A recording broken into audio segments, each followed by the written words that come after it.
Serena Williams goes undercover as homeless in a restaurant. The shocking ending will blow your mind. We dream of reaching 1,000 subscribers by the end of February. Subscribe to the channel and be part of this dream too.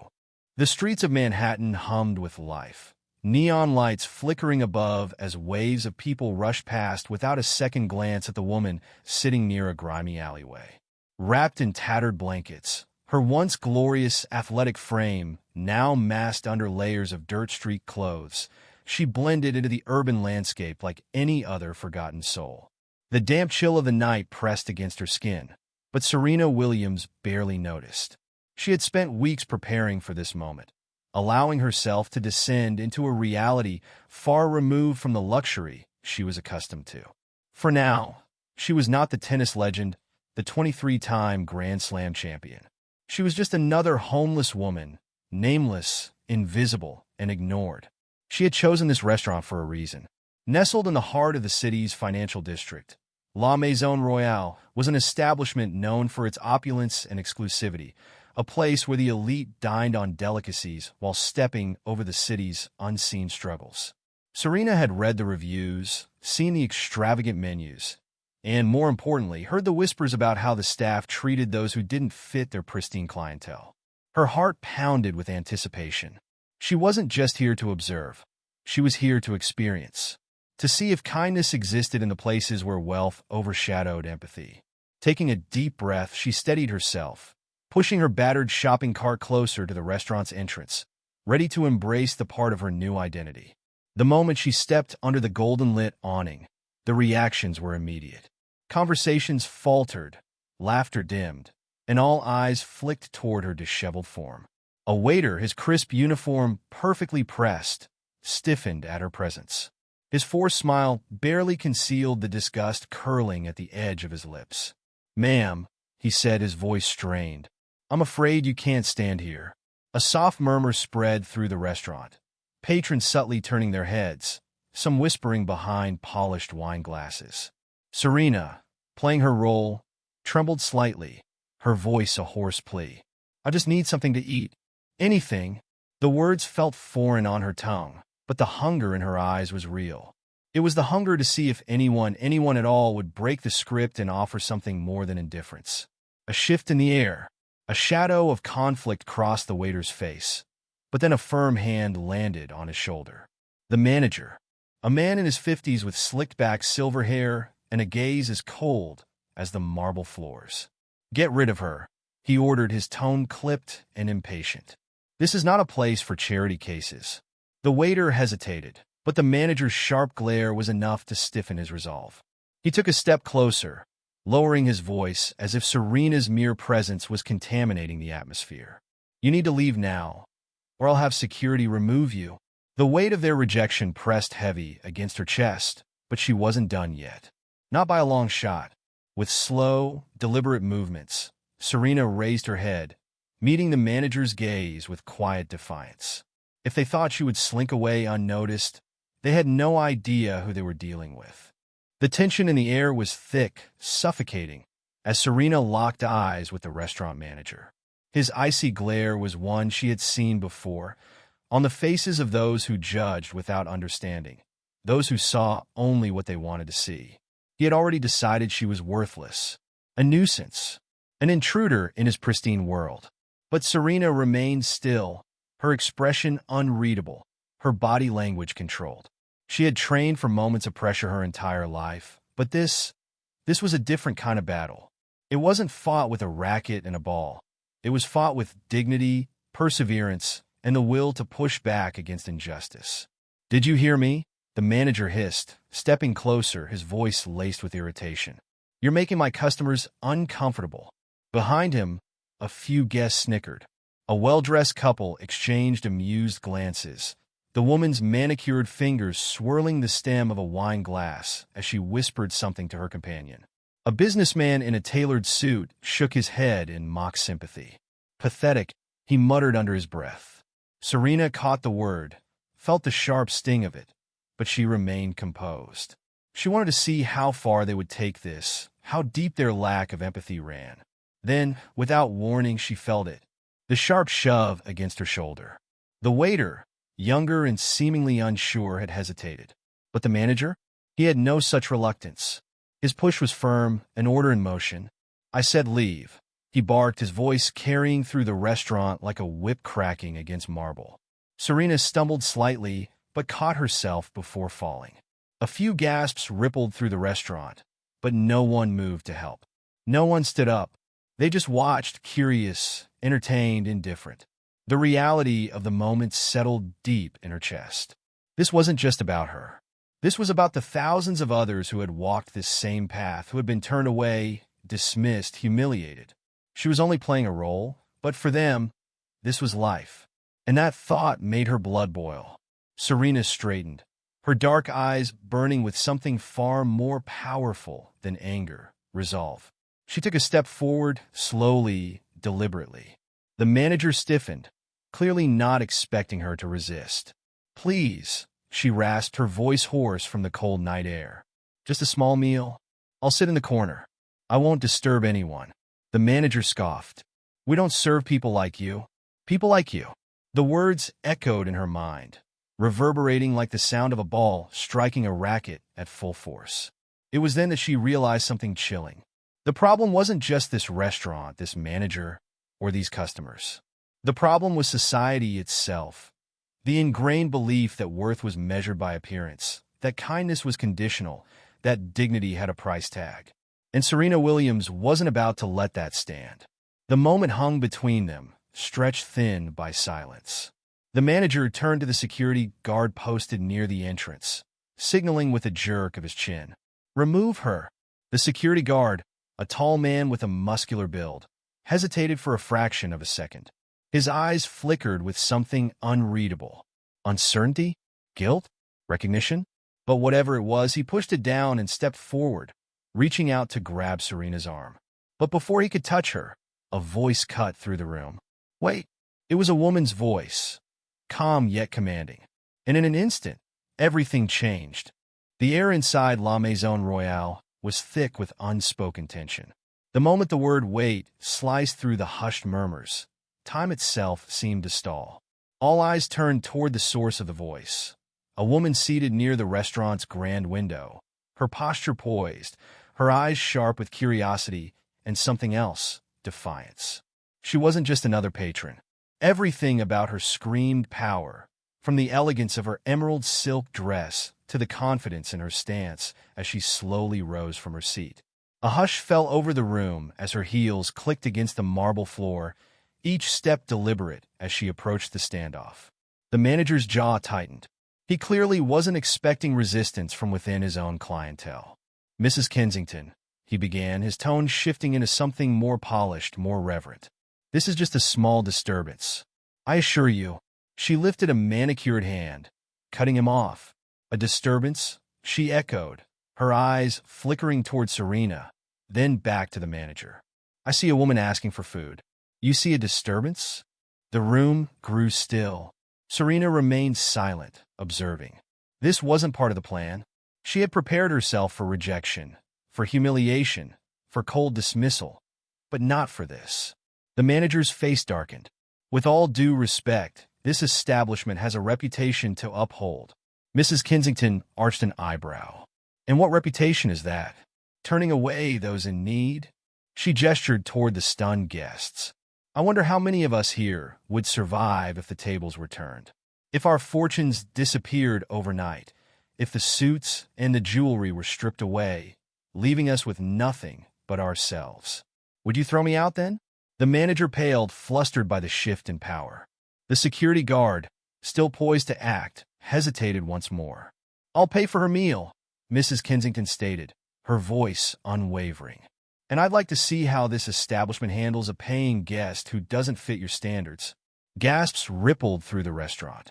A challenge had been issued, one that couldn't be ignored. The weight of her influence pressed heavily on the manager's shoulders, and Serena could see the war waging behind his calculating gaze. He couldn't afford to offend one of his wealthiest patrons, but he also couldn't afford to let someone like her, a woman he deemed beneath them, sit among his elite clientele. Seconds stretched into eternity. Then, the manager forced a smile. It was a thin, uncomfortable thing. "Of course, Mrs. Kensington," he said tightly. "If that is your wish." With that, the security guard stepped back. The tension in the room shifted, morphing from icy rejection to stunned curiosity.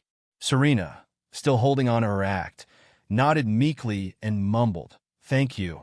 But inside, her mind was racing. This wasn't just about her anymore. This was about power, privilege, and the fine line between those who had everything and those who had nothing. And it was far from over. Serena followed Mrs. Kensington to a table near the center of the restaurant. Eyes trailed her every step, whispers slithering through the air like a slow-burning fire. The weight of their stares was heavy, some filled with curiosity, others with outright disdain. She had expected rejection at the door, but sitting at a table among them, as if she belonged, was an offense they couldn't seem to comprehend. The waiter hesitated before handing her a menu, his fingers gripping the edges as if they would burn in her hands. She took it carefully, lowering her gaze to maintain the illusion of humility. The words on the menu blurred in her vision, not because she couldn't read them, but because her mind was spinning. She had come here expecting cruelty, but she hadn't prepared for kindness. And yet, was it kindness or was it obligation?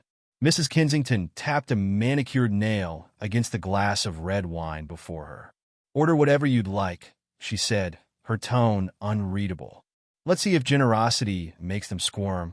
The manager hovered near the bar, his jaw tight, his hand clenched around a linen napkin as if it were the only thing keeping him composed. A couple at the next table exchanged whispers loud enough to be heard. "This is absurd," a man muttered. "She doesn't belong here. She should have been removed," another voice chimed in. "Paying for her meal doesn't change what she is." Serena inhaled slowly, forcing herself to remain calm. This wasn't the first time she had been underestimated, judged. She had walked on tennis courts where people doubted her. She had fought against biases, against expectations. But this wasn't a competition she could win with skill alone. A different waiter approached the table, avoiding Serena's gaze as he placed a glass of water in front of her. His fingers trembled slightly, as if touching the same surface she did would taint him. She lifted the glass to her lips. The water was cold, crisp. It tasted no different than the water served to every other guest. Yet to them, it might as well have been poison. She met Mrs. Kensington's gaze across the table.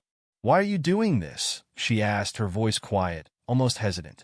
Mrs. Kensington studied her for a moment, tilting her head slightly. Then, she offered a small, knowing smile. "Because I know what it's like to be unwanted in a place where people think you don't belong."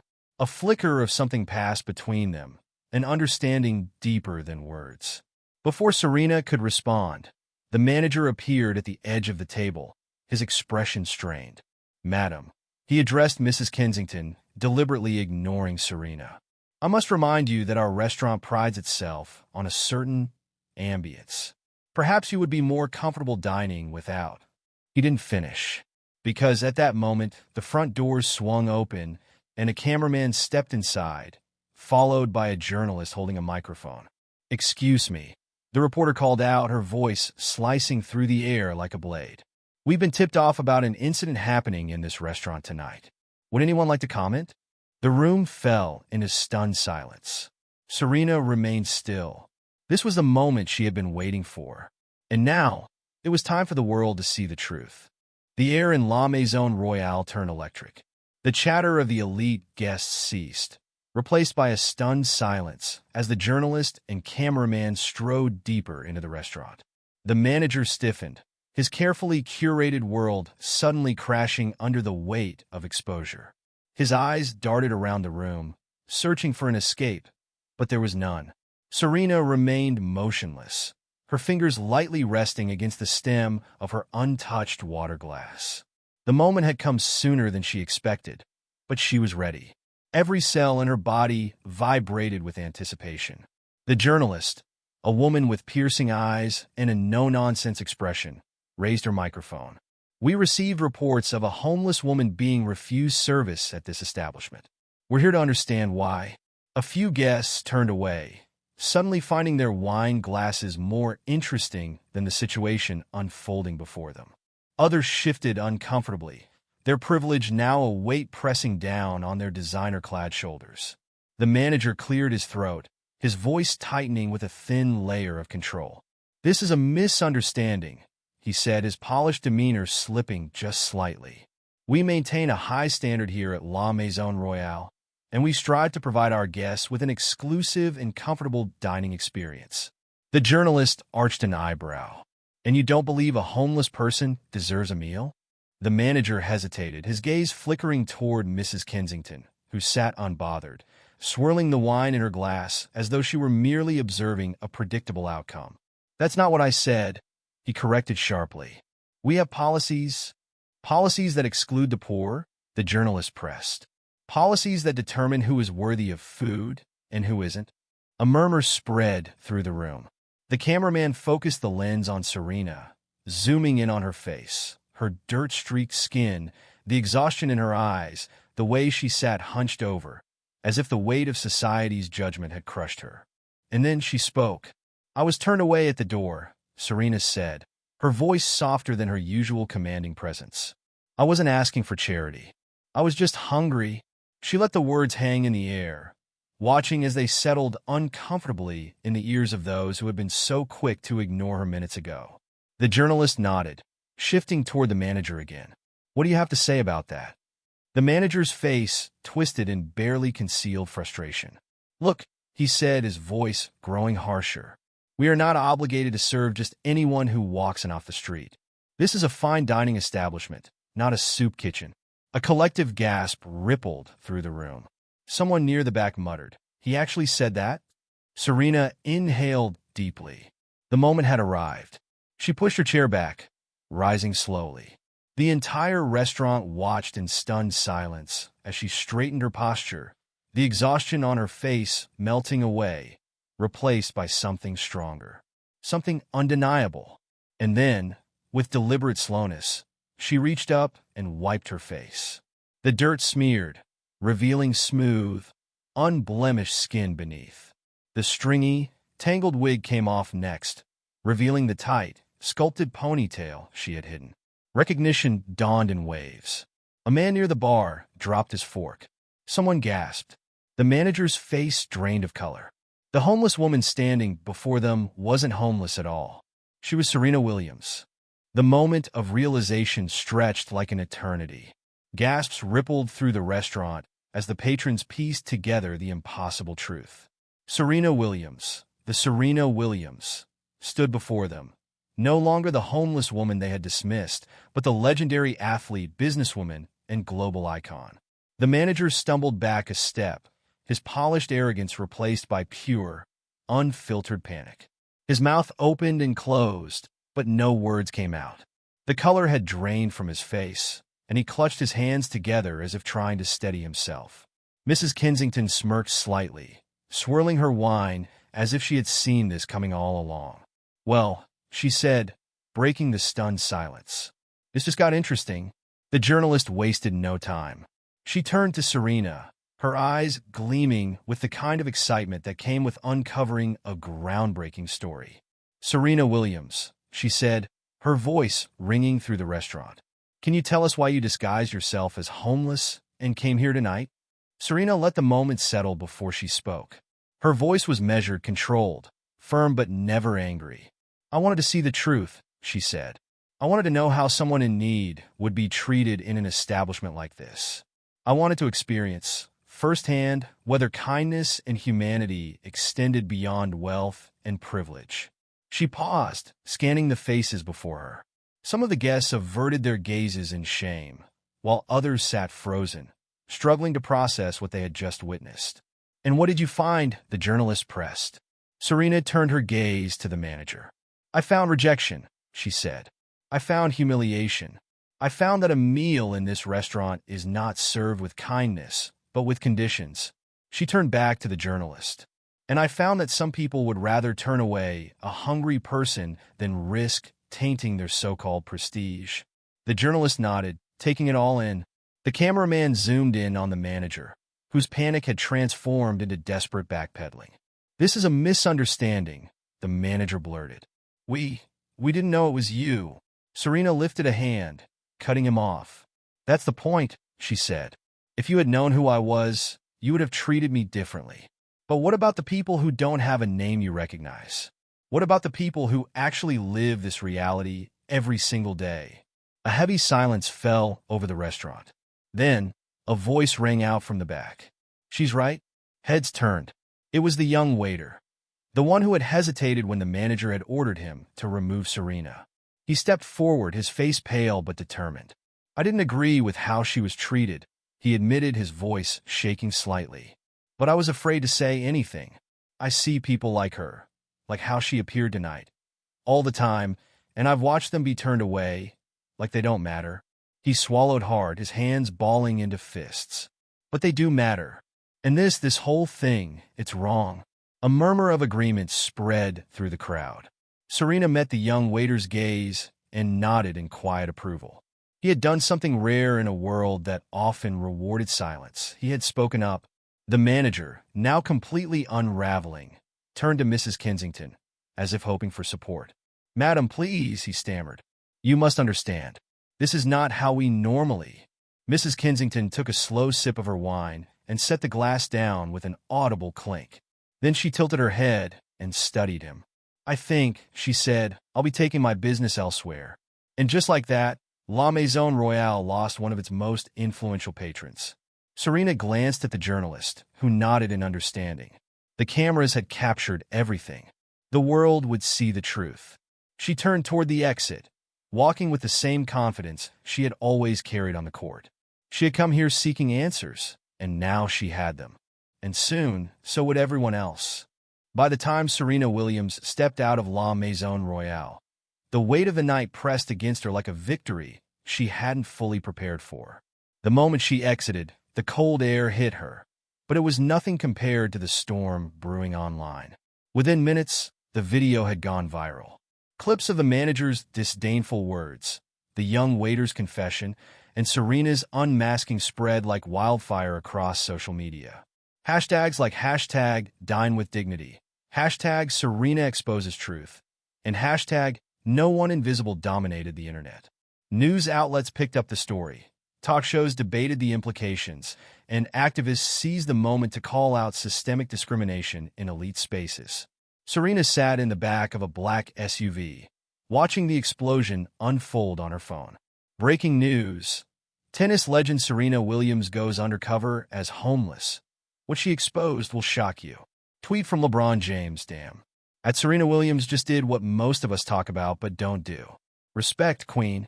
Crown hashtag Dine with Dignity. Tweet from a random user. This isn't just about one restaurant. It's about how we treat people when we think no one's watching. The flood of responses was overwhelming. Some were in awe of her courage, others horrified by the treatment she had received. Some defended the restaurant, claiming businesses had the right to refuse service, while others pointed out the hypocrisy. How easy it was to serve someone based on what they had rather than who they were. Her phone buzzed with a call. Venus? Serena smiled as she answered. Girl, what the hell did you just do? Venus' voice was somewhere between shock and laughter. You really went full undercover boss on them? Serena chuckled, leaning her head back against the seat. I had to see for myself, she admitted. I had to feel it, and now the world is feeling it too. Venus exhaled. Well, mission accomplished. That manager's going to need a new job by morning. Serena's expression sobered. It's not just about him, V, she said.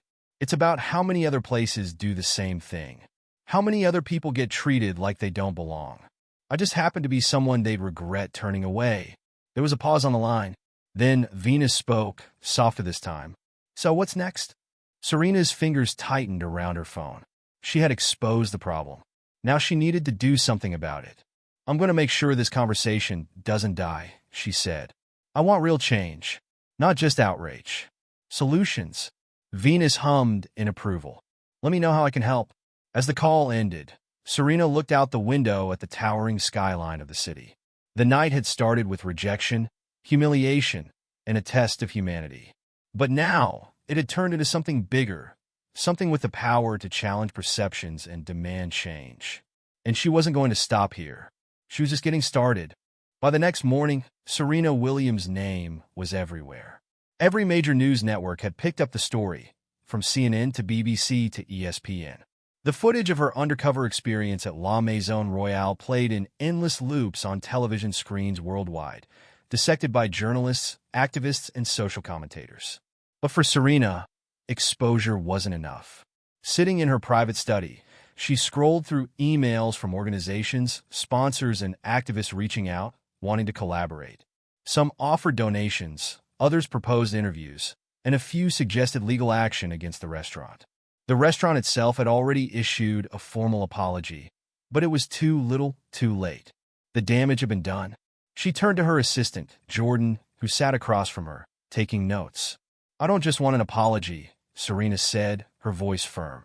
"I want real change." Jordan nodded. "I've already contacted several homeless outreach programs. If we act fast, we can turn this momentum into something bigger than just a scandal." Serena leaned back, her mind racing. "What if we launch an initiative?" she mused aloud. "Something that highlights dignity in dining. A program where high-end restaurants partner with shelters and outreach programs to offer meals to those in need. No questions asked." Jordan's eyes lit up. "That's brilliant. We could call it Dine with Dignity." Serena smiled. "Exactly. And it won't just be about meals. It'll be about changing the mindset of these establishments, breaking the stigma around poverty." The idea took root immediately. Within hours, she made calls to fellow athletes, celebrities, and philanthropists, rallying support. Influential chefs and restaurant owners reached out, eager to participate. What had started as a social experiment was now evolving into a movement. Then, her phone buzzed again, this time an unknown number. She hesitated before answering. "Miss Williams?" The voice was hesitant, uncertain. It's Daniel, from La Maison Royale." Serena's brows furrowed. "Daniel," the young waiter who had spoken up that night. "I hope I'm not overstepping," he continued, "but I just wanted to say thank you." Serena's voice softened. "You took a risk speaking up, Daniel. That took courage." "I got fired," he admitted, "right after you left." Her jaw clenched. "I don't regret it," he added quickly. I don't know what's next for me. But I knew I couldn't stay in a place that treated people like that." Serena exhaled slowly. "You won't have to," she said. "If you're willing, I'd like to offer you a job. I'm launching an initiative, and I need people who understand both sides of this, people who've seen the reality of discrimination in these places. Would you be interested?" There was silence on the other end, followed by a choked laugh of disbelief. "Are you serious?" "Completely." Daniel didn't hesitate. "Then count me in." As the call ended, Serena felt something shift inside her. The mission was no longer just about exposing injustice. It was about rewriting the script, and she was ready to make it happen. The Dine with Dignity initiative launched faster than Serena had expected. Within days, major restaurants, both high-end and casual, started reaching out, eager to join the movement. Some did it out of genuine support, others out of fear of public backlash. Either way, the impact was undeniable. Serena stood before a packed press conference, the media buzzing with anticipation. Cameras flashed, microphones lined the stage, and journalists from around the world had gathered to hear what she had to say. At her side stood Daniel, the former waiter from La Maison Royale, now the first official team member of the initiative. She stepped forward, adjusting the microphone. The room silenced. "A few days ago, I walked into a restaurant, not as Serena Williams, but as someone society ignores, a woman in need," she began. "And what I experienced was heartbreaking, but not surprising. The truth is, this happens every day, in places we pass by without a second thought." She glanced around the room, her voice steady, her presence commanding. Dine with Dignity isn't just about food. It's about respect. It's about breaking the cycle of exclusion and redefining what hospitality really means. A wave of applause erupted, but she wasn't done. "I'm calling on every restaurant, cafe, and dining space to take part in this initiative, to set aside meals for those who need them, to train their staff in empathy, not just service, to create a world where no one is turned away simply for looking like they don't belong." Daniel stepped forward, visibly nervous but resolute. "I used to work in a place that treated people like they were invisible. I didn't speak up for a long time, But when I did, I lost my job. And I'd do it again, because no one should have to beg for dignity. His words sent a ripple through the crowd. A reporter stood. Miss Williams, do you think La Maison Royale should be shut down for what happened? Serena met the woman's gaze. No, she said simply. I don't believe in canceling people. I believe in changing them. If they're willing to do better, to truly transform, then they should have that chance. But that's on them. The world is watching. More applause. As the press conference ended, Serena felt a weight lift from her shoulders. This was bigger than her now. As she stepped off the stage, her phone buzzed. A message from an unknown number. I need to talk. It's about the restaurant. There's more you don't know. Serena's stomach clenched. The fight wasn't over yet. Serena stared at the message on her phone, her pulse quickening. There's more you don't know. The words lingered in her mind, sparking a fresh wave of curiosity and concern. Who is this? What else could there be? She quickly replied. Who is this? 3 dots appeared. Whoever was on the other end hesitated. Then a reply. Meet me at Bryant Park tonight. 8 p.m. It's about La Maison Royale. Serena exhaled slowly, weighing her options. This could be a setup, or it could be something much bigger than she had anticipated. Either way, she had to find out. That evening, Serena arrived at Bryant Park, dressed inconspicuously in a hoodie and jeans. The city hummed around her, lights flickering, the air crisp with the promise of another cold night. A figure stood near a bench, hood pulled low, hands stuffed into their coat pockets. Serena approached cautiously. Are you the one who texted me? The figure lifted their head, revealing a young woman, no older than 25, her eyes darting nervously. Yeah, she said, glancing around as if afraid of being watched. My name's Lisa. I used to work at La Maison Royale. Serena's pulse quickened. Okay, what is it you want to tell me? Lisa took a shaky breath. That place, it's worse than you think. Serena frowned. What do you mean? Lisa glanced over her shoulder, then back at Serena. I worked there for 3 years. At first, it was just little things, treating certain customers differently, turning people away based on how they looked. But then, I started noticing something else. She hesitated. Serena pressed gently. Go on. Lisa swallowed hard. The restaurant has a policy, an unspoken one. They don't just turn away the homeless. They throw out food on purpose instead of donating it. They refuse to participate in any outreach programs because they think it'll attract the wrong crowd. And when staff speak up about it, they get fired. Just like Daniel. Serena clenched her jaw. They waste food while people go hungry? Lisa nodded. Every night. I tried to say something once, but the manager shut me down. He told me, this is a luxury establishment. We don't feed beggars. A slow burn of anger ignited in Serena's chest. This isn't just about one bad experience, Lisa continued. This is how they operate. And they get away with it because no one holds them accountable. Serena took a deep breath. She had uncovered discrimination, but now she realized it was part of a larger system of cruelty disguised as exclusivity. Why are you telling me this now? She asked. Lisa looked down, her voice quieter. Because you're the only person powerful enough to actually do something about it. Serena met her gaze. Then let's do something. The young woman blinked. What? Serena's mind was already working. We go back. But this time, we don't just expose them. We challenge them. Publicly. Let's see if La Maison Royale is willing to stand by their so-called values when the world is watching. Lisa hesitated, then nodded. I'm in. Serena pulled out her phone and made a call. Jordan, we need to set up another press event. This time it's bigger. Because now, it wasn't just about one restaurant's mistake. It was about changing an entire industry. The next morning, La Maison Royale woke up to its worst nightmare. News headlines across major media platforms ran the latest revelation. Exposed. High-end restaurant caught wasting food instead of feeding the hungry. Serena Williams to challenge elite dining industry. Public events scheduled. Social media erupted. Influencers, activists, and celebrities rallied behind the movement, calling for transparency in the restaurant industry. The hashtag Dine with Dignity skyrocketed to #1 on Twitter. Serena watched the reaction unfold, but she wasn't finished yet. The real moment of reckoning was about to come. She had organized a live-streamed event right outside La Maison Royale. The restaurant had already locked down its social media, disabled comments, and refused to issue any more statements beyond their flimsy apology. But that wouldn't be enough. By noon, a massive crowd had gathered in front of the restaurant. News vans, reporters, activists, and even regular citizens who had followed the story and wanted to take a stand. Serena stood at the center, Lisa beside her, while Daniel and Jordan coordinated the logistics. The press conference began. Serena stepped forward.